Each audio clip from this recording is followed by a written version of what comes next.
29મી મે 2024 બુધવાર।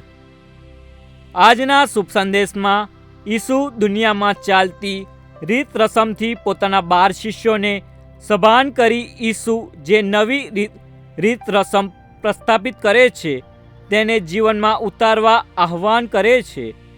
દુનિયામાં રાજ કરનારા લોકો ઉપર પોતાનો રૂઆબ બતાવે છે, આગેવાનો લોકોને દબાવે છે। ઈસુ નવી જ રીત રસમના મંડાણ કરે છે।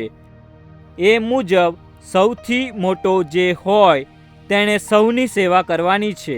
સૌથી પહેલો જે હોય તેણે હુકમ છોડવાના નથી, પણ સૌના હુકમ ઝીલવાના છે। આ રીત રસમ મુજબ જીવનાર સૌથી પહેલા ઈસુ પોતે। તેઓ માનવોની સેવા લેવા માટે માનવ નથી બનતા, પરંતુ માનવોની સેવા કરવા માટે માનવ બને છે। આજના પહેલા શાસ્ત્ર પાઠમાં આ જ હકીકત કહેવામાં આવી છે। પરંપરાગત જીવન પદ્ધતિમાંથી આપણને મુક્ત કરવા ઈસુએ પોતાનું બલિદાન આપ્યું। એ ઈસુએ આપણને અદ્રશ્ય એવા ઈસુની ઓળખ કરાવી।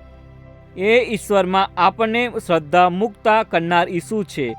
એ ઈસુ દ્વારા આપણો જન્મ થયો છે, એટલે જ આપણે દુનિયાની રીત રસમ છોડીને ઈસુએ શરૂ કરેલી નવી રીત રસમ મુજબ જીવીએ। પ્રસ્તુત કરતા અમૃતધારા Don Bosco animation centre Kapadvanj.